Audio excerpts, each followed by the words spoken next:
का खालसा वाहिगुरू जी की फतेह। सतनाम श्री वाहिगुरु साहिब जीओ।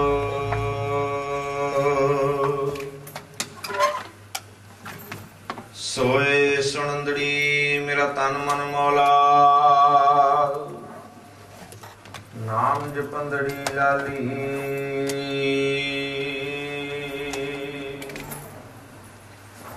पंद जो लंदड़ी मेरा अंदर ठंडा, गुरु दर्शन देख निहाली। सो कहो टल गुर सेविया, अहनस सहज सुभाए। दर्शन परसै गुरु कै, जन्म मरण दुख जाए।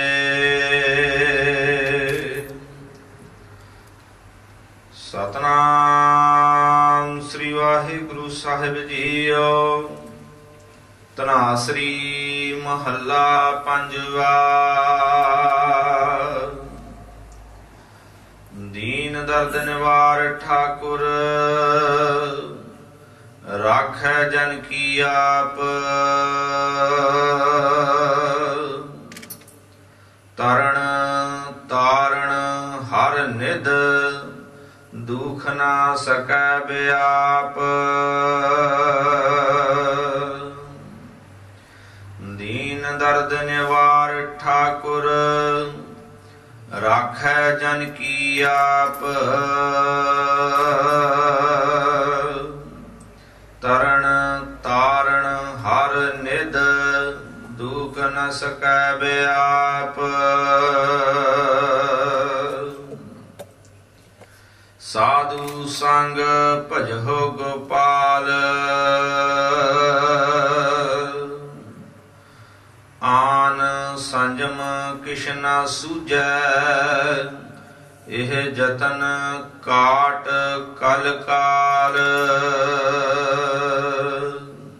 रहाओ आद अंत दयाल पूरन। तिस बिना नहीं कोय, जन्म मरण निवार हर जप। सिमर स्वामी सोए, वेद सिमरत कथै शास्त्र। भगत करहे विचार, मुकत पाइयै साध संगत। बिनस जाए अंधार, चरण कमल आधार जन का। रास पूंजी एक,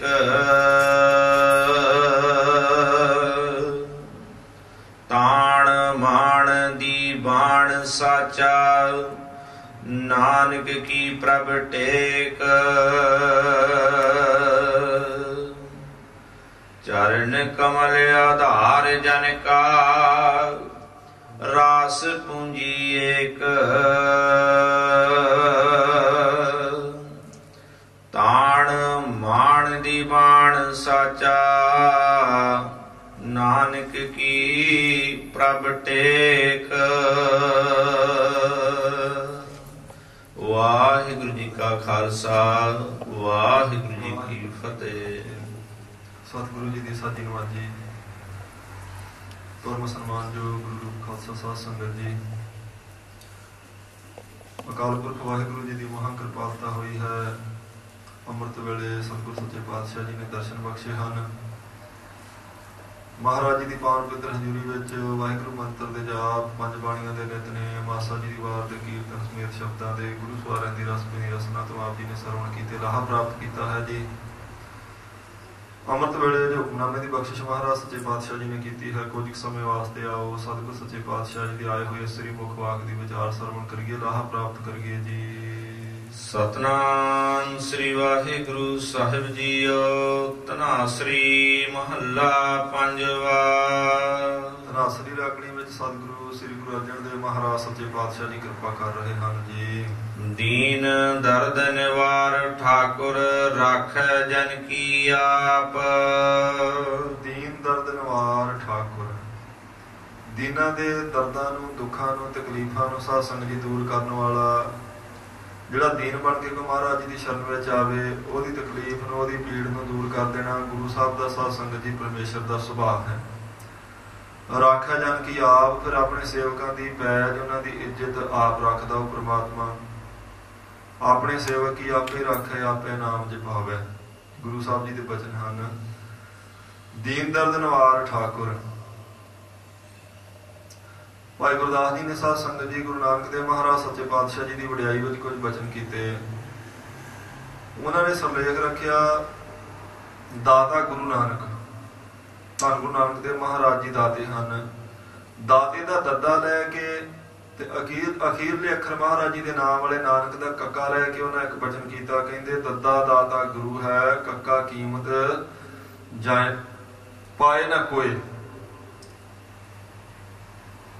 ਦਾਤਾ ਗੁਰੂ ਹੈ, ਪਰ ਕਿਸੇ ਨੇ ਸਾਧ ਸੰਗਤ ਜੀ ਉਸ ਦਾਤੇ ਗੁਰੂ ਦੀ ਕੀਮਤ ਨਹੀਂ ਜਾਣੀ। ਦੀਨ ਨਾਨਕ ਸਤਿਗੁਰ ਸਰਣ ਆਏ। ਕਹਿੰਦੇ ਨੇ ਦੀਨ ਬਣ ਕੇ ਐਸੇ ਸਤਿਗੁਰੂ ਦੀ ਸ਼ਰਨ ਵਿੱਚ ਜੇ ਕੋਈ ਆ ਜਾਵੇ ਤੇ ਉਹ ਦੀਨਾਂ ਦੇ ਦਰਦ ਦੂਰ ਕਰਨ ਵਾਲਾ ਦਾਤਾ ਹੈ, ਫਿਰ ਸਾਰੀਆਂ ਦਾਤਾਂ ਦੇਣ ਵਾਲਾ, ਫਿਰ ਸਾਰਿਆਂ ਉੱਤੇ ਕਿਰਪਾ ਕਰਨ ਵਾਲਾ।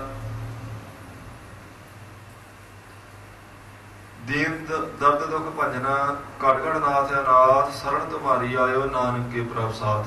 ਗੁਰੂ ਸਾਹਿਬ ਜੀ ਦੇ ਬਚਨ ਹਨ। ਦੀਨ ਦਰਦ ਦੁੱਖ ਭੰਜਨਾ, ਸੇਵਕ ਕੈ ਸਤ ਭਾਏ। ਦੀਨਾਂ ਦੇ ਦਰਦ ਸਾਧ ਸੰਗਤ ਜੀ ਦੂਰ ਕਰਨ ਵਾਲਾ ਨੂੰ ਤਾਂ ਦੀਨ ਦਿਆਲ ਆਖੀਦਾ। ਜੇ ਕੋਈ ਦੀਨ ਬਣ ਕੇ ਆਵੇ, ਦੀਨ ਦਾ ਸਾਧ ਸੰਗਤ ਜੀ ਅਰਥ ਕੀ ਹੈ? ਦੀਨ ਦੇ ਅਰਥ ਨੇ ਇੱਛਾ ਭੈ ਸੰਯੁਕਤ ਕੋਈ ਹੋਵੇ। ਇੱਕ ਤੇ ਪਰਮੇਸ਼ਰ ਨੂੰ ਮਿਲਣ ਦੀ ਇੱਛਾ, ਤੇ ਦੂਸਰਾ ਸਾਧ ਸੰਗਤ ਜੀ ਭੈ ਹੋਵੇ ਜਾਵਾਂ ਦਾ ਮਨ ਵਿੱਚ, ਭਈ ਪਰਲੋਕ ਵਿੱਚ ਕਿਸੇ ਨੂੰ ਕੋਈ ਮੂੰਹ ਵਿਖਾਉਣਾ ਪਵੇਗਾ, ਮੈਂ ਜਾਵਾਂ ਦੇ ਵਾਸ ਨਾ ਪੈ ਜਾਵਾਂ। ਇਸ ਭੈ ਦੀ ਨਿਵਰਤੀ ਵਾਸਤੇ ਸਾਧ ਸੰਗਤ ਜੀ ਜੇ ਕੋਈ ਪਰਮੇਸ਼ਰ ਨੂੰ ਮਿਲਣ ਦੀ ਇੱਛਾ ਲੈ ਕੇ ਮਹਾਰਾਜ ਦੇ ਦਰ ਤੇ ਆਵੇ, ਉਹਨੂੰ ਕਹਿੰਦੇ ਦੀਨ। ਜਿਹੜਾ ਕੋਈ ਦੀਨ ਬਣ ਕੇ ਆਇਆ, ਦੀਨ ਦਰਦ ਨਿਵਾਰ ਠਾਕੁਰ ਰਾਖੈ ਜਨ ਕੀ ਆਪ। ਕਹਿੰਦੇ ਉਸ ਦੀਨ ਦੀ ਦਰਦ ਨੂੰ, ਉਹਦੀ ਤਕਲੀਫ ਨੂੰ, ਉਹਦੀ ਪੀੜਾ ਨੂੰ, ਉਹਦੇ ਵਿਛੋੜੇ ਨੂੰ ਦੂਰ ਕਰਨਾ, ਇਹ ਪਰਮੇਸ਼ਰ ਦਾ ਸੁਭਾਅ ਦਾ ਗੁਣ ਹੈ। ਤੇ ਜਿਹੜਾ ਸੇਵਕ ਬਣ ਕੇ ਆ ਗਿਆ, ਫਿਰ ਉਸ ਸੇਵਕ ਦੀ ਪੈਜ ਰੱਖਣੀ, ਇਹ ਵੀ ਪ੍ਰਮਾਤਮਾ ਦੇ ਸੁਭਾਅ ਵਿੱਚ ਹੀ ਆਉਂਦਾ ਹੈ ਜੀ। ਤਰਨ ਤਾਰਨ ਹਰ ਨਿਧ, ਦੁਖ ਨ ਸਕੈ ਬਿਆਪ। ਤਰਨ ਤਾਰਨ, ਤਰਨ ਹੁੰਦਾ ਸਾਧ ਸੰਗਤ ਜੀ ਤਾਰਨਾ, ਤੇ ਤਾਰਨ ਕਹਿੰਦੇ ਜਹਾਜ਼ ਨੂੰ। ਸੰਸਾਰ ਸਮੁੰਦਰ ਤੋਂ ਤਾਰਨ ਵਾਸਤੇ ਮਹਾਰਾਜ ਸੱਚੇ ਪਾਤਸ਼ਾਹ ਜੀ ਦਾ ਨਾਮ ਜਹਾਜ਼ ਦੀ ਨਿਆਈ ਹੈ।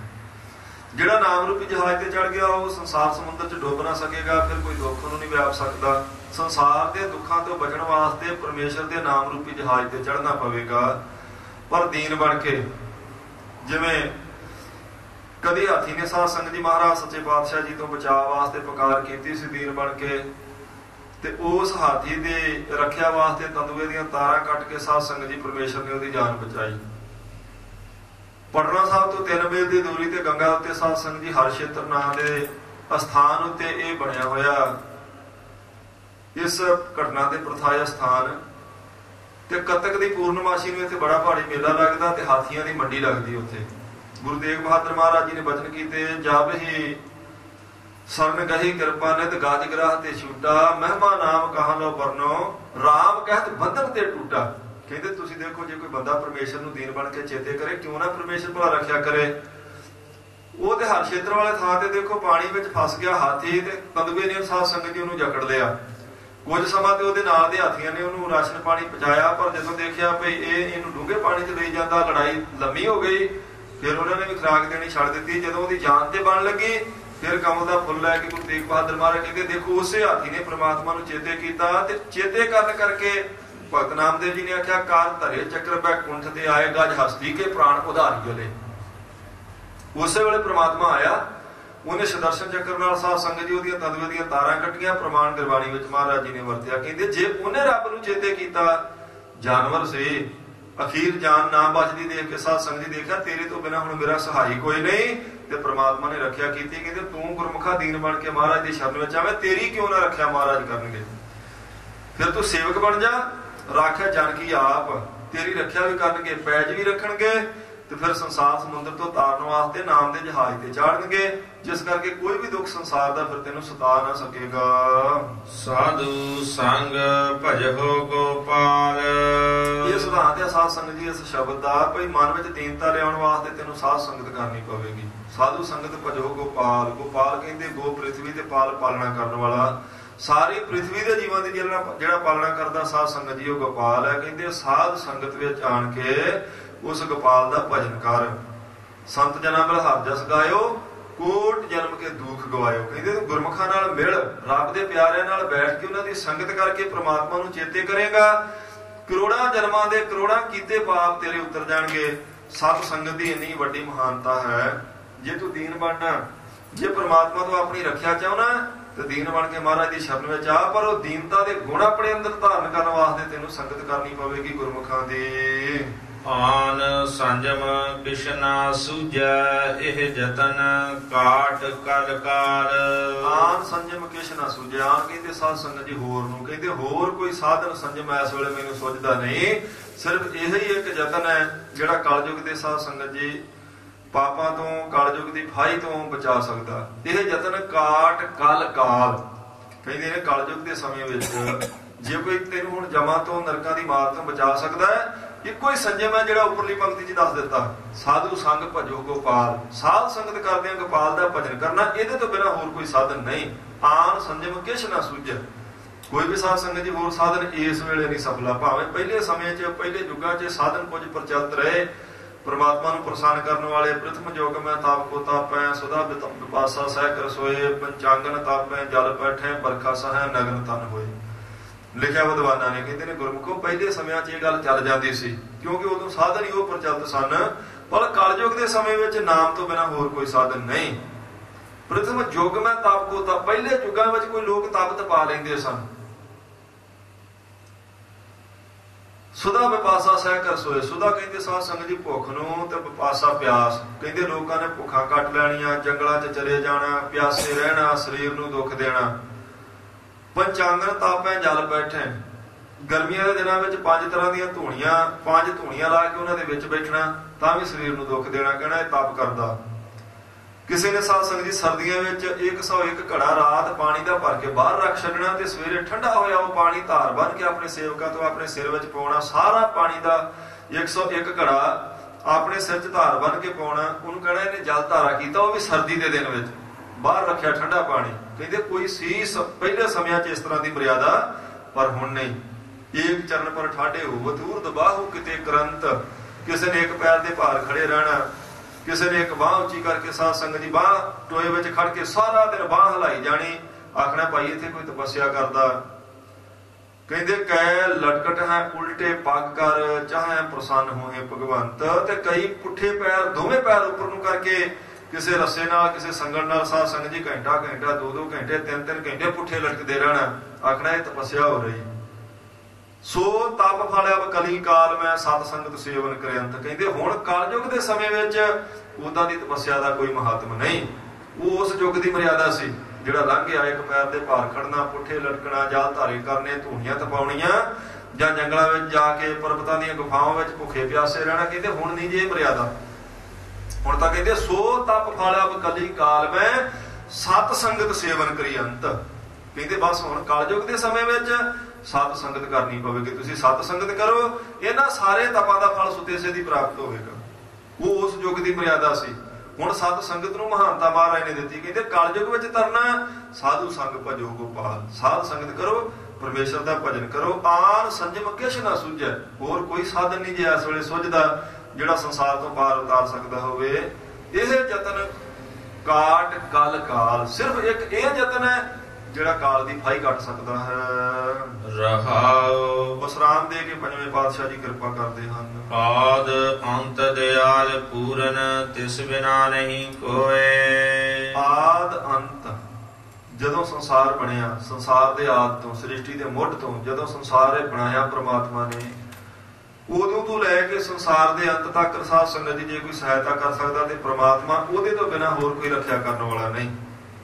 ਆਦ ਅੰਤ ਦਇਆਲ ਪੂਰਨ, ਤਿਸ ਬਿਨਾ ਨਹੀਂ ਕੋਈ। ਕੋਈ ਵੀ ਉਸ ਤੋਂ ਬਿਨਾਂ ਐਸੀ ਸ਼ਕਤੀ ਨਹੀਂ ਜਿਹੜੀ ਸਾਧ ਸੰਗਤ ਜੀ ਸੰਸਾਰ ਵਿੱਚ ਆਏ ਮਨੁੱਖ ਦੀ ਰੱਖਿਆ ਕਰੇ, ਉਹਦੀ ਪੈਜ ਰੱਖੇ, ਉਹਦੇ ਦੁੱਖ ਦਰਦ ਨੂੰ ਕੱਟੇ, ਉਹਨੂੰ ਸੰਸਾਰ ਸਮੁੰਦਰ ਤੋਂ ਪਾਰ ਉਤਾਰੇ। ਕਹਿੰਦੇ ਪ੍ਰਮਾਤਮਾ ਤੋਂ ਬਿਨਾਂ ਹੋਰ ਕੋਈ ਸਾਧਨ ਨਹੀਂ ਜੇ ਗੁਰਮੁਖ ਹੋ। ਆਦ ਅੰਤ, ਆਦ ਮੱਧ ਅੰਤ ਦਇਆਲਾ। ਜਨਮ ਵੇਲੇ, ਜੀਵਨ ਚੱਲਦੇ ਰਹੇ ਸਮੇਂ ਵੇਲੇ, ਤੇ ਜੀਵਨ ਦੇ ਅੰਤ ਵੇਲੇ ਤੱਕ ਸਾਧ ਸੰਗਤ ਜੀ ਜੇ ਕੋਈ ਦਇਆ ਕਰ ਸਕਦਾ ਤੇ ਉਹ ਅਕਾਲ ਪੁਰਖ ਵਾਹਿਗੁਰੂ ਹੈ। ਆਦ ਅੰਤ ਮੱਧ ਪ੍ਰਭ ਸੋਈ, ਤਿਸ ਬਿਨ ਦਾਤਾ ਹੈ ਔਰ ਨਾ ਕੋਈ। ਕਹਿੰਦੇ ਨੇ ਜਦੋਂ ਸੰਸਾਰ ਬਣਿਆ ਉਦੋਂ, ਸੰਸਾਰ ਚੱਲ ਰਿਹਾ ਹੁਣ, ਤੇ ਇਹਦੇ ਅੰਤ ਹੋਣ ਤੱਕ, ਜਦੋਂ ਜਨਮ ਲਿਆ ਉਦੋਂ, ਹੁਣ ਜੀਵਨ ਚੱਲ ਰਿਹਾ ਹੁਣ ਵੀ, ਤੇ ਜੀਵਨ ਦੇ ਅਖੀਰਲੇ ਸਵਾਸਾਂ ਤੱਕ ਜੇ ਕੋਈ ਸਾਧ ਸੰਗਤ ਦੀ ਕਿਰਪਾ ਕਰ ਸਕਦਾ ਹੈ ਤੇ ਉਹ ਸਿਰਫ ਪ੍ਰਮਾਤਮਾ, ਉਹਦੇ ਤੋਂ ਬਿਨਾਂ ਹੋਰ ਕੋਈ ਨਹੀਂ ਹੈ ਜੀ। ਜਨਮ ਮਰਨ ਨਿਵਾਰ ਹਰ ਜਪ ਸਿਮਰ ਸੁਆਮੀ ਸੋਏ। ਜਿਨ੍ਹਾਂ ਨੇ ਉਸ ਸੁਆਮੀ ਦਾ ਸਿਮਰਨ ਕੀਤਾ ਉਹਨਾਂ ਨੇ ਆਪਣਾ ਜਨਮ ਮਰਨ ਸਾਧ ਸੰਗਤ ਜੀ ਕੱਟ ਲਿਆ। ਜਨਮ ਮਰਨ ਦੀ ਨਿਵਰਤੀ ਵਾਸਤੇ ਪ੍ਰਮਾਤਮਾ ਦਾ ਸਿਮਰਨ ਕਰਨਾ ਪੈਂਦਾ। ਸਿਮਰਨ ਕਿਹਨੂੰ ਕਹਿੰਦੇ ਆ? ਚੇਤੇ ਕਰਨ ਨੂੰ। ਸਿਮਰ ਦਾ ਅਰਥ ਹੈ ਚੇਤੇ ਕਰਨਾ। ਜਿਨ੍ਹਾਂ ਨੇ ਪ੍ਰਮਾਤਮਾ ਨੂੰ ਚੇਤੇ ਕੀਤਾ, ਜਾਂ ਜਿਹਨਾਂ ਗੁਰਮੁਖਾਂ ਨੂੰ ਸਾਧ ਸੰਗਤ ਜੀ ਉਹ ਪਰਮੇਸ਼ਰ ਦਿਨੇ ਰਾਤ ਚੇਤੇ ਰਹਿੰਦਾ, ਉਹਦਾ ਫਲ ਕੀ ਮਿਲਿਆ? ਜਨਮ ਮਰਨ ਨਿਵਾਰ, ਜਨਮ ਤੇ ਮੌਤ ਦੀ ਨਿਵਰਤੀ। ਵਾਰ-ਵਾਰ ਦਾ ਜਨਮ ਲੈਣਾ ਜੂਨਾਂ ਵਿੱਚ, ਫਿਰ ਦੁੱਖ ਭੋਗਣਾ, ਫਿਰ ਮਰ ਜਾਣਾ, ਫਿਰ ਅਗਲੀ ਜੂਨ ਵਿੱਚ, ਫਿਰ ਉਦੋਂ ਅੱਗੇ। ਕਹਿੰਦੀ ਇਹ ਜਿਹੜੀ ਲੰਮੀ ਲੜੀ ਚੱਲਦੀ ਸੀ ਜਨਮ ਤੇ ਮੌਤ ਵਾਲੀ, ਉਹਨਾਂ ਗੁਰਮੁਖਾਂ ਨੇ ਆਪਣੀ ਕੱਟ ਲਈ ਜਿਨ੍ਹਾਂ ਨੂੰ ਪ੍ਰਮਾਤਮਾ ਚੇਤੇ ਰਹਿੰਦਾ ਹੈ। ਵੇਦ ਸਿਮਰਤ ਕਥਾ ਸਾਸਤ ਭਗਤ ਕਰਹਿ ਵਿਚਾਰ। ਵੇਦ ਸਿਮਰਤੀਆਂ ਸ਼ਾਸਤਰ ਤੇ ਜਿੰਨੇ ਭਗਤ ਨੇ ਭਗਤੀ ਕਰਨ ਵਾਲੇ, ਕਹਿੰਦੇ ਭਾਈ ਇੱਕ ਹੀ ਗੱਲ ਦੀ ਵਿਚਾਰ ਕਰਦੇ। ਕਿਹੜੀ ਗੱਲ ਦੀ? ਪ੍ਰਮਾਤਮਾ ਦੇ ਨਾਮ ਤੋਂ ਬਿਨਾਂ ਸਾਧ ਸੰਗਤ ਜੀ ਕੋਈ ਸਹਾਈ ਨਹੀਂ, ਵਿਸ਼ੇਸ਼ ਕਰਕੇ ਇਸ ਸਮੇਂ ਵਿੱਚ। ਸਿਮਰਤ ਵੇਦ ਪੁਰਾਣ ਪੁਕਾਰਨ ਪੋਥੀਆਂ, ਨਾਮ ਬਿਨਾਂ ਸਭ ਕੂੜ ਗਾਲੀ ਹੋਸ਼ੀਆਂ। ਕਹਿੰਦੇ ਸਭ ਸਿਮਰਤੀਆਂ, ਸਭ ਵੇਦ, ਸਭ ਪੁਰਾਣ, ਸਭ ਭਗਤੀ ਕਰਨ ਵਾਲੇ ਇੱਕ ਹੀ ਗੱਲ ਦੀ ਵਿਚਾਰ ਕਰਦੇ ਵੀ ਨਾਮ ਤੋਂ ਬਿਨਾਂ ਬਾਕੀ ਜਿੰਨਾ ਬੋਲਣਾ ਸਾਰਾ ਵਿਅਰਥ ਹੈ। ਬਹੁਤਾ ਬੋਲਣ ਝੱਖਣ ਹੋਏ ਵਿਣ ਬੋਲਿਆ ਜਾਣੇ ਸਭ ਕੁਝ। ਕਹਿੰਦੇ ਨੇ ਬਾਕੀ ਤਾਂ ਸਾਰਾ ਕੁਝ ਬੋਲੀ ਜਾਣਾ, ਸਾਰਾ ਦਿਨ ਹੀ ਕੋਈ ਨਾ ਕੋਈ ਝੱਖਣ ਦਾ ਅਰਥ ਹੁੰਦਾ ਝੱਖਾਂ ਮਾਰਨੀਆਂ, ਪਰ ਪ੍ਰਮਾਤਮਾ ਦਾ ਨਾਮ ਨਾ ਲੈਣਾ। 24 ਘੰਟਿਆਂ ਵਿੱਚ ਗੱਲਾਂ ਬਹੁਤ ਸਾਧ ਸੰਗਤ ਜੀ ਬੰਦਾ ਕਰਦਾ, ਪਰ ਜਪਜੀ ਸਾਹਿਬ ਦਾ ਇੱਕ ਪਾਠ ਨਾ ਕਰ ਸਕੇਗਾ। 10-15 ਪਾਠ, 20 ਪਾਠ ਮੂਲ ਮੰਤਰ ਦੇ ਨਹੀਂ ਕਰ ਸਕਦਾ। ਉਵੇਂ ਸਾਰਾ ਦਿਨ ਜਿੰਨੀਆਂ ਮਰਜ਼ੀ ਗੱਲਾਂ ਕਰੀ ਜਾਏ, ਘੰਟਾ 2 ਘੰਟੇ 3 ਘੰਟੇ ਆਪਾਂ ਸਫ਼ਰ ਕਰਨਾ ਹੋਵੇ ਨਾ ਬੱਸ ਵਿੱਚ ਜਾਂ ਕਿਸੇ ਹੋਰ ਗੱਡੀ ਵਿੱਚ, ਤੇ 3 ਘੰਟੇ ਸਾਧ ਸੰਗਤ ਜੀ ਬੰਦਾ ਚੁੱਪ ਕਰਕੇ ਤੇ ਬੈਠਾ ਰਹੇ ਭਾਵਾਂ, ਜਾਂ 2-3 ਘੰਟੇ ਫੋਨ ਤੇ ਕਿਸੇ ਨਾਲ ਲੱਗਾ ਰਹੇਗਾ, ਬੈਠਾ ਬੈਠਾ ਜੇ ਜਪਜੀ ਸਾਹਿਬ ਕੰਠਿਆ ਇੱਕ ਪਾਠ ਜਪਜੀ ਸਾਹਿਬ ਦਾ ਨਹੀਂ ਕਰ ਸਕਦਾ ਵੀ ਰੱਬ ਨੂੰ ਚੇਤੇ ਕਰ ਲਾਂ 2 ਘੜੀ। ਉਹ 2-4 ਪਾਠ ਚੌਪਈ ਸਾਹਿਬ ਦੇ ਨਾ ਕਰੇਗਾ। ਕਿਉਂ? ਕਿਉਂਕਿ ਮਨ ਸਾਧ ਸੰਗਤ ਜੀ ਇਸ ਸਾਧਨ ਦੇ ਨਾਲ ਭੇਜਦਾ ਨਹੀਂ ਅਸਲ 'ਚ। ਪਰ ਜਿਨ੍ਹਾਂ ਗੁਰਮੁਖਾਂ ਨੂੰ ਚੇਤੇ ਰਹਿੰਦਾ, ਹਜ਼ੂਰ ਪੰਜਵੇਂ ਪਾਤਸ਼ਾਹ ਨੇ ਕਿਰਪਾ ਕੀਤੀ, ਕਹਿੰਦੇ ਉਹਨਾਂ ਨੇ ਆਪਣਾ ਜਨਮ ਮਰਨ ਕੱਟ ਲਿਆ। ਜਿਨ੍ਹਾਂ ਨੂੰ ਰੱਬ ਅਕਾਲ ਪੁਰਖ ਵਾਹਿਗੁਰੂ ਚੇਤੇ ਹੈ ਜੀ। ਮੁਕਤ ਪਾਈਐ ਸਾਧ ਸੰਗਤ ਬਿਨ ਸਜਾਏ ਅੰਧਾਰ। ਸਾਧ ਸੰਗਤ ਇੱਕ ਐਸਾ ਸਾਧਨ ਹੈ ਜਿਸ ਕਰਕੇ ਸਾਧ ਸੰਗਤ ਜੀ ਮੁਕਤੀ ਦੀ ਪ੍ਰਾਪਤੀ ਹੈ। ਬਿਨ ਸਜਾਏ ਅੰਧਾਰ, ਅੰਧਾਰ ਕਹਿੰਦੇ ਹਨੇਰੇ ਨੂੰ, ਅਗਿਆਨ ਦਾ ਹਨੇਰਾ ਕਹਿੰਦੇ ਸਤ ਸੰਗਤ ਕੀਤਿਆਂ ਹੌਲੀ ਹੌਲੀ ਹੌਲੀ ਹੌਲੀ ਨਾਸ ਹੋ ਜਾਂਦਾ। ਗੁਰੂ ਸਾਹਿਬ ਕਿਰਪਾ ਕਰਕੇ ਸੋਝੀ ਬਖਸ਼ ਦਿੰਦੇ ਆ, ਜਿਸ ਕਰਕੇ ਸਾਧ ਸੰਗਤ ਜੀ ਅਗਿਆਨ ਅੰਦਰੋਂ ਕੱਟਿਆ ਜਾਂਦਾ। ਨਹੀਂ ਤੇ ਇਸ ਅਗਿਆਨ ਨੇ ਹੀ ਅਸਲ ਵਿੱਚ ਸਾਰੇ ਦੁੱਖ ਪੈਦਾ ਕੀਤੇ। ਦੁੱਖਾਂ ਦਾ ਡੇਰਾ ਅਗਿਆਨ ਮੰਨਿਆ ਵਿਦਵਾਨਾਂ ਨੇ। ਕਹਿੰਦੇ ਨੇ ਅਗਿਆਨ ਤਾਂ ਜਾਵੇਗਾ ਜੇ ਗਿਆਨ ਆਵੇਗਾ। ਹਨੇਰਾ ਉਦੋਂ ਜਾਂਦਾ ਜਦੋਂ ਪ੍ਰਕਾਸ਼ ਕੀਤਾ ਜਾਵੇ। ਪ੍ਰਕਾਸ਼ ਹੋ ਗਿਆ ਤੇ ਹਨੇਰੇ ਨੇ ਆਪਣੇ ਆਪ ਹੀ ਨਾਸ ਹੋ ਜਾਣਾ। ਗੁਰੂ ਸਾਹਿਬ ਕਿਰਪਾ ਕਰਕੇ ਗਿਆਨ ਦੇ ਦੇਣ ਤੇ ਅਗਿਆਨ ਉਸੇ ਵੇਲੇ ਚਲਿਆ ਜਾਵੇਗਾ। ਅਗਿਆਨ ਦੀ ਨਿਵਰਤੀ ਸਾਧ ਸੰਗਤ ਜੀ ਅਸਲ ਵਿੱਚ ਸਾਰੇ ਦੁੱਖਾਂ ਦੀ ਨਿਵਰਤੀ ਹੈ। ਇਸ ਕਰਕੇ ਕਹਿੰਦੇ ਗੁਰਮੁਖਾ ਤੂੰ ਪਰਮੇਸ਼ਰ ਦਾ ਭਜਨ ਕਰ, ਸਤ ਸੰਗਤ ਕਰਿਆ ਕਰ, ਗੁਰੂ ਦੀ ਕਿਰਪਾ ਤੇਰੇ ਤੇ ਵਰਤੇਗੀ। ਗਿਆਨ ਦਾ ਕੀ ਅਰਥ ਹੈ? ਸਾਧ ਸੰਗਤ ਦੀ ਗਿਆਨ ਦਾ ਅਰਥ ਹੈ ਉਹ ਸੋਝੇ, ਉਹ ਮਤ ਬਖਸ਼ ਦੇਣੀ ਜਿਸ ਕਰਕੇ ਪ੍ਰਮਾਤਮਾ ਚੇਤੇ ਰਹਿਣ ਲੱਗ ਪਵੇ। ਜਦੋਂ ਗਿਆਨ ਆ ਗਿਆ ਫਿਰ ਅਗਿਆਨ ਆਪਣੇ ਆਪ ਚਲਿਆ ਜਾਵੇਗਾ। ਅਗਿਆਨ ਹੀ ਸਾਰੇ ਦੁੱਖਾਂ ਦਾ ਕਾਰਨ, ਮੁੱਢ ਤੇ ਮੂਲ ਮੰਨਿਆ ਗਿਆ। ਇਸ ਅਗਿਆਨ ਦੀ ਨਿਵਰਤੀ ਵਾਸਤੇ ਤੈਨੂੰ ਸਤ ਸੰਗਤ ਕਰਨੀ ਪਵੇਗੀ। ਚਰਨ ਕਮਲ ਆਧਾਰ ਜਨ ਕਾ ਰਾਸ ਪੂੰਜੀ ਏਕ। ਕਹਿੰਦੇ ਗੁਰਮੁਖਾਂ ਦਾ ਤੇ ਸਾਧ ਸੰਗਤ ਜੀ ਆਸਰਾ ਹੀ ਮਹਾਰਾਜ ਦੇ ਚਰਨ ਕਮਲ ਨੇ। ਚਰਨ ਕਮਲ ਆਧਾਰ, ਆਧਾਰ ਕਹਿੰਦੇ ਆਸਰੇ ਨੂੰ, ਜਨ ਕਹਿੰਦੇ ਸੇਵਕ। ਜਿਹੜੇ ਗੁਰਮੁਖ ਆ, ਜਿਹੜੇ ਸੇਵਕ ਨੇ ਮਹਾਰਾਜ ਦੇ, ਉਹਨਾਂ ਦੇ ਮਨ ਤਨ ਦਾ ਆਸਰਾ ਸਾਧ ਸੰਗਤ ਜੀ ਪਰਮੇਸ਼ਰ ਦੇ ਚਰਨ ਕਮਲ ਹੀ ਹਨ। ਕਬੀਰ ਸੁਰਗ ਨਰਕ ਤੇ ਮੈਂ ਰਹੇ ਹੋ ਸਤਿਗੁਰ ਕੇ ਪ੍ਰਸਾਦ। ਕਹਿੰਦੇ ਨੇ ਮੈਂ ਸਵਰਗ ਨਰਕ ਦੀ ਪਰਵਾਹ ਨਹੀਂ ਕੀਤੀ। ਕਿਉਂ ਨਹੀਂ ਕੀਤੇ? ਕਬੀਰ ਸਾਹਿਬ ਕਹਿੰਦੇ ਆਪਣੇ ਗੁਰੂ ਦੀ ਕਿਰਪਾ ਕਰਕੇ। ਮੈਂ ਆਪਣੇ ਗੁਰੂ ਤੇ ਮਾਣ ਕੀਤਾ ਸੀ, ਇਸ ਕਰਕੇ ਨਾ ਮੈਂ ਨਰਕ ਤੋਂ ਡਰਿਆ ਤੇ ਨਾ ਸਵਰਗ ਦੀ ਲਾਲਚੀ ਰੱਖੀ ਮੈਂ ਆਪਣੇ ਮਨ 'ਚ, ਕੋਈ ਇੱਛਾ ਸਵਰਗ ਦੀ ਰੱਖੀ ਨਹੀਂ। ਕਿਆ ਨਰਕ ਕਹਿ ਸਵਰਗ ਵਿਚਾਰਾ ਸੰਤਨ ਦੂਰ ਆਦੇ, ਹਮ ਕਾਹੂ ਕੀ ਕਾਣ ਨਾ ਕੱਢਦੇ ਆਪਣੇ ਗੁਰ ਪ੍ਰਸਾਦੇ। ਕਹਿੰਦੇ ਕੀ ਹੈ ਨਰਕ ਤੇ ਸਵਰਗ ਵਿਚਾਰਾ ਕੀ ਹੈ?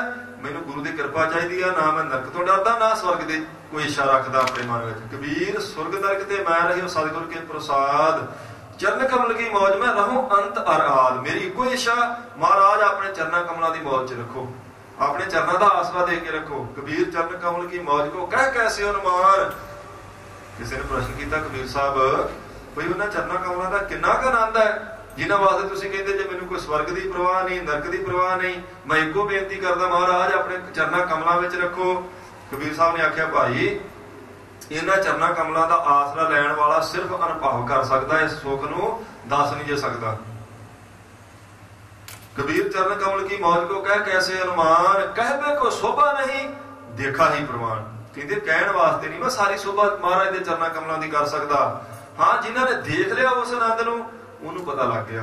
ਦੇਖਣ ਵਾਲਿਆਂ ਵਾਸਤੇ ਪ੍ਰਵਾਨਗੀ ਹੈ, ਕਹਿਣ ਦੀ ਗੱਲ ਨਹੀਂ। ਕਹਿੰਦੇ ਕਹਿਣ ਵਿੱਚ ਅਸਲ ਵਿੱਚ ਇਹ ਆਨੰਦ ਆਉਂਦਾ ਹੀ ਨਹੀਂ ਜਿਹੜਾ ਮਹਾਰਾਜ ਦੇ ਚਰਨਾਂ ਕਮਲਾਂ ਦਾ ਆਸਰਾ ਲੈ ਕੇ ਆਵੇਗਾ। ਚਰਨਾਂ ਕਮਲਾਂ ਦੀ ਸਾਧ ਸੰਗਤ ਜੀ ਵਡਿਆਈ ਕਰਦੇ ਆ। ਭਾਈ ਨਿਹਾਲ ਸਿੰਘ ਜੀ ਹੋਏ ਕਲਗੀਧਰ ਪਾਤਸ਼ਾਹ ਜੀ ਦੇ 52 ਕਵੀਆਂ ਵਿੱਚੋਂ, ਉਹਨਾਂ 10ਵੇਂ ਪਾਤਸ਼ਾਹ ਜੀ ਦੇ ਚਰਨਾਂ ਕਮਲਾਂ ਦੀ ਸਾਧ ਸੰਗਤ ਦੀ ਸ਼ੋਭਾ ਕਰਦੇ ਆ ਕੁਝ ਬਚਨ ਲਿਖੇ। ਉਹ ਕਹਿੰਦੇ ਜੋਈ ਪਾਦ ਦਸ਼ਮੀ ਚਸਤ ਮੱਝ ਦੀਨਾਨਾਥ, ਜੋਈ ਪਾਦ ਨਾਗੇ ਦੌਰੇ ਗਨ ਹਿਤ ਹੇਰੇ। ਉਹੀ ਪ੍ਰਮਾਣ ਜਿਹੜਾ ਗੁਰੂ ਤੇਗ ਬਹਾਦਰ ਜੀ ਨੇ ਸਾਧ ਸੰਗਤ ਜੀ ਹਾਥੀ ਦੇ ਬਚਾਅ ਵਾਸਤੇ ਤੰਦੂਏ ਦੀਆਂ ਤਾਰਾਂ ਕੱਟਣ ਲਈ ਵਰਤਿਆ। ਇੱਥੇ ਭਾਈ ਨਿਹਾਲ ਸਿੰਘ ਜੀ ਨੇ ਉਹੀ ਸਾਧ ਸੰਗਤ ਜੀ ਬਚਨ ਕੀਤੇ। ਉਹ ਕਹਿੰਦੇ ਮਹਾਰਾਜ ਜਿਹੜੇ ਚਰਨਾਂ ਕਮਲਾਂ ਨੂੰ ਰੋਜ਼ ਲక్ష్ਮੀ ਝੱਸਦੀ ਤੇ ਪੂਜਾ ਕਰਦੀ ਹੈ, ਜਿਹੜੇ ਚਰਨ ਕਮਲ ਗਏ ਸਨ ਹਾਥੀ ਨੂੰ ਬਚਾਉਣ ਵਾਸਤੇ ਜਦੋਂ ਉਹਨੇ ਪੁਕਾਰ ਕੀਤੀ, ਜੋਈ ਪਾਦ ਨਾਗੇ ਦੌਰੇ ਗਨ ਹਿਤ ਹੇਰੇ ਹੈ। ਗਨ ਕਹਿੰਦੇ ਹਾਥੀ ਨੂੰ। ਜੋਈ ਪਾਦ ਗੌਤਮ ਕੀ ਨਾਰ ਕੋ ਸੁਖਦ ਭਏ, ਜੋਈ ਪਾਦ ਮਾਜਕੀ ਕੇ ਪਾਛੇ ਪਏ ਚੇਰੇ ਹੈ। ਜਿਨ੍ਹਾਂ ਚਰਨਾਂ ਦੇ ਲੱਗਣ ਕਰਕੇ ਗੌਤਮ ਤਪਸਵੀ ਦੀ ਘਰ ਵਾਲੀ ਦੀ ਕਲਿਆਣ ਹੋਈ। ਪਾਦ ਕਹਿੰਦੇ ਚਰਨਾਂ ਨੂੰ, ਜਿਨ੍ਹਾਂ ਚਰਨਾਂ ਨੂੰ ਸਾਧ ਸੰਗਤ ਜੀ ਆਪਣੇ ਮਨ ਵਿੱਚ ਚੇਤੇ ਕੀਤਾ ਭਗਤ ਸੈਣ ਜੀ ਨੇ, ਤੇ ਉਹਨਾਂ ਨੇ ਭਗਤ ਸੈਣ ਦੀ ਥਾਂ ਜਾ ਕੇ ਰਾਜੇ ਦੀ ਸੇਵਾ ਕਰ ਦਿੱਤੀ। ਉਹ ਚਰਨ ਕਮਲ ਕਿਸ ਦੇ ਸਨ? ਪਰਮਾਤਮਾ ਦੇ। ਜੋਈ ਪਾਦ ਰਿਸ਼ੀ ਮੁਨੀ ਸਭ ਸੇਵਤ ਹੈ, ਜੋਈ ਪਾਦ ਕਾਜੀ ਨੇ ਪਕੜ ਕਰ ਫੇਰੇ ਹੈ। ਕਹਿੰਦੇ ਜਿਨ੍ਹਾਂ ਚਰਨਾਂ ਕਮਲਾਂ ਨੂੰ ਸਾਰੇ ਰਿਸ਼ੀ ਮੁਨੀ ਹਰ ਵੇਲੇ ਆਪਣੇ ਮਨ 'ਚ ਟਿਕਾਈ ਰੱਖਦੇ ਆ, ਜਿਨ੍ਹਾਂ ਦਾ ਧਿਆਨ ਰੱਖਦੇ, ਜਿਨ੍ਹਾਂ ਚਰਨਾਂ ਕਮਲਾਂ ਨੂੰ ਗੁੱਸੇ ਵਿੱਚ ਆਣ ਕੇ ਜਿਉਣੇ ਕਾਜੀ ਨੇ ਮੱਕੇ ਦੀ ਧਰਤੀ ਉੱਤੇ ਫੜ ਕੇ ਘੁਮਾ ਦਿੱਤਾ ਸੀ, ਤੇ ਜਿਨ੍ਹਾਂ ਚਰਨਾਂ ਕਮਲਾਂ ਦੇ ਪਿੱਛੇ ਪਿੱਛੇ ਮੱਕਾ ਫਿਰ ਗਿਆ। ਸਾਹਿਬ ਮਕਾਨ ਦੇ ਗੁਰੂ ਗੋਬਿੰਦ ਸਿੰਘ ਮਹਾਰਾਜ ਖੋਜ ਖੋਜ ਦੇਖੇ ਸੋਈ ਪਾਦ ਤੇਰੇ ਹੈ। ਪਾਦ ਚਰਨਾਂ ਨੂੰ ਕਹਿੰਦੇ ਆ ਮਹਾਰਾਜ ਅੱਜ ਮੈਂ ਖੋਜ ਕਰਕੇ ਦੇਖੀ, ਉਹ ਚਰਨ ਕਮਲ ਨੇ ਤੁਹਾਡੇ ਜਿਹੜੇ ਕਦੀ ਹਾਥੀ ਨੂੰ ਬਚਾਉਣ ਗਏ, ਜਿਨ੍ਹਾਂ ਦੇ ਪਿੱਛੇ ਕਦੀ ਮੱਕੇ ਨੇ ਪਰਿਕਰਮਾ ਕੀਤੀ, ਜਿਨ੍ਹਾਂ ਨੇ ਗੌਤਮ ਰਿਸ਼ੀ ਦੀ ਘਰ ਵਾਲੇ ਦੀ ਕਲਿਆਣ ਕੀਤੀ। ਸਭ ਰਿਸ਼ੀ ਮੁਨੀ ਜਿਨ੍ਹਾਂ ਚਰਨਾਂ ਕਮਲਾਂ ਦਾ ਧਿਆਨ ਧਾਰਦੇ ਮਹਾਰਾਜ, ਇਹ ਉਹ ਤੁਹਾਡੇ ਚਰਨ ਹੈ। ਇਸ ਕਰਕੇ ਭਾਈ ਨਿਹਾਲ ਸਿੰਘ ਅੱਜ ਤੁਹਾਡੇ ਚਰਨਾਂ ਤੋਂ ਮੱਥਾ ਨਹੀਂ ਚੁੱਕਣਾ ਚਾਹੁੰਦਾ। ਇਹਨਾਂ ਚਰਨਾਂ ਦੇ ਮਹਾਰਾਜ ਮੈਨੂੰ ਮੱਥਾ ਕੁਝ ਸਮਾਂ ਰੱਖ ਲੈਣ ਦਿਓ। ਉਹਨਾਂ ਚਰਨਾਂ ਕਮਲਾਂ ਦਾ ਸਾਧ ਸੰਗਤ ਜੀ ਆਸਰਾ ਲਿਆ। ਪੰਜਵੇਂ ਪਾਤਸ਼ਾਹ ਕਹਿੰਦੇ ਗੁਰਮੁਖਾਂ ਦੇ ਤੇ ਮਨ ਤੇ ਤਨ ਦਾ ਆਸਰਾ ਪਰਮੇਸ਼ਰ ਦੇ ਚਰਨ ਕਮਲ ਹੀ ਹੈ। ਬੋਹਿਤ ਹਰ ਪ੍ਰਭ ਚੜ ਸੋ ਚਰਨ ਕਮਲ ਚੜ ਬੋਹਿਤ ਲੰਘੀ ਹੈ। ਕਹਿੰਦੇ ਨੇ ਜਿਹੜੇ ਪ੍ਰਮਾਤਮਾ ਦੇ ਚਰਨ ਕਮਲ ਸਾਧ ਸੰਗਤ ਜੀ ਇਹ ਜਹਾਜ਼ ਦੀ ਨਿਆਈ ਹੈ। ਮਹਾਰਾਜ ਦੇ ਚਰਨਾਂ ਦਾ ਆਸਰਾ। ਹੁਣ ਚਰਨ ਕੀ ਹੈ? ਚਿੱਤ ਚਰਨ ਨਾਮ। ਕਲਗੀਧਰ ਪਾਤਸ਼ਾਹ ਜੀ ਨੇ ਆਖਿਆ ਹਿਰਦੈ ਕਮਲ ਸੋ ਹਿਰਦੈ ਚਰਨ ਸ਼ਬਦ ਸਤਿਗੁਰ ਕੋ ਨਾਨਕ ਬੰਧਿਓ ਪਾਰ। ਹਿਰਦੈ ਚਰਨ ਸ਼ਬਦ ਸਤਿਗੁਰ ਕੋ, ਗੁਰੂ ਸਾਹਿਬ ਜੀ ਦਾ ਸ਼ਬਦ ਹੀ ਸਾਧ ਸੰਗਤ ਦੀ ਅਸਲ ਵਿੱਚ ਮਹਾਰਾਜ ਦੇ ਚਰਨ ਕਮਲ ਨੇ। ਇਹਨਾਂ ਨੂੰ ਆਪਣੇ ਹਿਰਦੇ 'ਚ ਵਸਾਉਣਾ, ਪਰਮਾਤਮਾ ਦਾ ਨਾਮ ਲੈਣਾ ਹੀ ਅਸਲ ਵਿੱਚ ਪਰਮਾਤਮਾ ਦੇ ਚਰਨਾਂ ਦੀ ਪੂਜਾ ਹੈ। ਤੇ ਜਿਨ੍ਹਾਂ ਨੇ ਮਹਾਰਾਜ ਦੇ ਚਰਨਾਂ ਦਾ ਆਸਰਾ ਲਿਆ ਉਹਨਾਂ ਨੇ ਆਪਣਾ ਜਨਮ ਮਰਨ ਕੱਟ ਲਿਆ ਹੈ। ਤਾਣ ਮਾਣ ਦੀ ਬਾਣ ਸਾਚਾ ਨਾਨਕ ਕੀ ਪ੍ਰਭ ਟੇਕ। ਤਾਣ ਮਾਣ ਦੀ ਬਾਣ ਸਾਚਾ ਨਾਨਕ ਕੀ ਪ੍ਰਭ ਟੇਕ। ਕਹਿੰਦੇ ਸਾਡੀ ਤੇ ਮਹਾਰਾਜ ਟੇਕ ਹੈ ਤੇਰੇ ਚਰਨ ਕਮਲ। ਕਿਉਂ? ਤਾਣ ਮਾਣ ਦੀ ਬਾਣ ਸਾਚਾ। ਮਹਾਰਾਜ ਮੇਰੇ ਤਨ ਦਾ ਤਾਣ ਵੀ ਤੁਹਾਡੇ ਚਰਨ ਕਮਲ ਹੀ ਹੈ, ਮੇਰੇ ਮਨ ਦਾ ਮਾਣ ਜਿਹੜੀ ਵਡਿਆਈ ਬਖਸ਼ੀ ਹੈ ਵੀ ਤੁਹਾਡੇ ਚਰਨ ਕਮਲਾਂ ਵਾਸਤੇ। ਇਹਦੀ ਦੀਵਾਨ ਕਹਿੰਦੇ ਆਸਰੇ ਨੂੰ। ਮਹਾਰਾਜ ਮੇਰੇ ਮਨ ਦਾ ਆਸਰਾ ਵੀ ਤੁਹਾਡੇ ਚਰਨ ਕਮਲ ਹੀ ਹਨ। ਚਰਨ ਕਮਲ ਕੀ ਟੇਕ ਸਤਿਗੁਰ ਦਿੱਤੀ ਤੁਸ ਕਹਿ ਬਲਰਾਮ ਜੀ। ਮਹਾਰਾਜ ਦੇ ਬਚਨ ਕਹਿੰਦੇ ਨੇ ਚਰਨਾਂ ਕਮਲਾਂ ਦੀ ਟੇਕ ਪਰਮੇਸ਼ਰ ਨੇ ਪ੍ਰਸੰਨ ਹੋ ਕੇ ਦਿੱਤੀ। ਜਿਨ੍ਹਾਂ ਨੂੰ ਦਿੱਤੀ ਹਰ ਬੰਦਾ ਮਹਾਰਾਜ ਦੇ ਚਰਨਾਂ ਦਾ ਸਾਧ ਸੰਗਤ ਦੀ ਆਸਰਾ ਨਹੀਂ ਲੈ ਸਕਦਾ। ਪਰਮੇਸ਼ਰ ਦੇ ਚਰਨਾਂ ਦਾ, ਗੁਰੂ ਸਾਹਿਬ ਜੀ ਦੇ ਚਰਨਾਂ ਦੀ ਮਨੌਤ ਕਰਨੀ ਤੇ ਆਸਰਾ ਲੈਣਾ ਸਿਰਫ ਭਾਗਾਂ ਵਾਲਿਆਂ ਦੇ ਹਿੱਸੇ ਆਇਆ। ਨਹੀਂ ਤੇ ਮਹਾਰਾਜ ਦੇ ਚਰਨਾਂ ਤੇ ਯਕੀਨ ਕਰਨਾ ਜਾਂ ਪਰਮੇਸ਼ਰ ਦੇ ਨਾਮ ਉੱਤੇ ਸਾਧ ਸੰਗਤ ਜੀ ਭਰੋਸਾ ਰੱਖਣਾ, ਮੱਥੇ ਦਾ ਭਾਗ ਚੰਗਾ ਹੋਵੇ ਤੇ ਫਿਰ ਉਹਨਾਂ ਦੀ ਸਾਧ ਸੰਗਤ ਜੀ ਅਸਲ ਵਿੱਚ ਤੁਸੀਂ ਐਂ ਕਹਿ ਲਓ ਵੀ ਇਹ ਡਿਊਟੀ ਹੈ, ਸਾਰੇ ਆਸਰੇ ਛੱਡ ਕੇ ਮਹਾਰਾਜ ਦੇ ਚਰਨਾਂ ਦਾ ਆਸਰਾ ਲੈਣਾ। ਇਹ ਮਹਾਰਾਜ ਤੁਹਾਡੇ ਚਰਨਾਂ ਦਾ ਆਸਰਾ ਹੀ ਅਸਲ ਵਿੱਚ ਮੇਰੇ ਸਰੀਰ ਦਾ ਭਾਰ ਹੈ, ਮੇਰੇ ਮਨ ਦੀ ਟੇਕ ਤੁਹਾਡੇ ਚਰਨ ਹਨ। ਇਹ ਸਾਧ ਸੰਗਤ ਜੀ ਪੰਜਵੇਂ ਪਾਤਸ਼ਾਹ ਜੀ ਨੇ ਕਿਰਪਾ ਕੀਤੀ ਸਵੇਰ ਵੇਲੇ ਦੇ ਹੁਕਮਨਾਮੇ ਵਿੱਚ, ਜਿਸ ਸ਼ਬਦ ਦਾ ਸਿਧਾਂਤ ਹੈ ਸਾਧ ਸੰਗ ਭਜੋ ਗੋਪਾਲ। ਸਤ ਸੰਗਤ ਕਰਨੀ, ਪਰਮੇਸ਼ਰ ਦਾ ਭਜਨ ਕਰਨਾ, ਉਹਨੂੰ ਚੇਤੇ ਕਰਨਾ। ਇਸੇ ਕਰਕੇ ਜਨਮ ਤੇ ਮੌਤ ਦੀ ਸਾਧ ਸੰਗਤ ਜੀ ਦੀ ਬਿਰਤੀ ਦੁੱਖਾਂ ਤੋਂ ਛੁਟਕਾਰਾ ਹੈ। ਸਤਿਗੁਰੂ ਦੀ ਰਹਿਮਤ ਕਰਨ, ਮਹਾਰਾਜ ਸੱਚੇ ਪਾਤਸ਼ਾਹ ਜੀ ਦੇ ਪਿਆਰਿਆਂ ਦੀ ਗੁਰਮੁਖਾਂ ਦੀ ਸੰਗਤ ਬਣੀ ਰਹੇ। ਗੁਰੂ ਸਾਹਿਬ ਜੀ ਦੀ ਸੰਗਤ ਵਿੱਚ ਆਪਾਂ ਕੋਈ ਸਮਾਂ ਬੈਠ ਕੇ ਥੋੜਾ ਬਹੁਤਾ ਸਮਾਂ ਇਸ ਪਾਸੇ ਲੇਖੇ ਵਿੱਚ ਲਾ ਲਈਏ, ਜਿਸ ਕਰਕੇ ਸਾਡਾ ਸੰਸਾਰ ਤੇ ਆਉਣਾ ਸਫਲਾ ਹੋਵੇ। ਬਹੁਤ ਸਾਰੀਆਂ ਭੁੱਲਾਂ ਸਾਧ ਸੰਗਤ ਦੀ ਵਿਚਾਰ ਕਰਦਿਆਂ ਹੁੰਦੀਆਂ ਹੋਈਆਂ ਭੁੱਲਾਂ ਚੁੱਕਾਂ ਦੀ ਸਾਧ ਸੰਗਤ ਨੇ ਕਿਰਪਾ ਕਰਕੇ ਖਿਮਾ ਬਖਸ਼ਣੀ। ਜੀ ਲੇਖਿਆ ਕਿਤੇ ਨੇ ਛੁੱਟੀ ਹੈ ਖਰ ਭੁੱਲਣਹਾਰ ਬਖਸ਼ਣਹਾਰ ਬਖਸ਼ ਲੈ ਨਾਨਕ ਪਾਰ ਉਤਾਰ। ਪ੍ਰੇਮ ਨਾਲ ਫਤਿਹ ਦਾ ਜਵਾਬ ਦਿਓ ਬੁਲਾਓ ਜੀ। ਵਾਹਿਗੁਰੂ ਜੀ ਕਾ ਖਾਲਸਾ ਵਾਹਿਗੁਰੂ।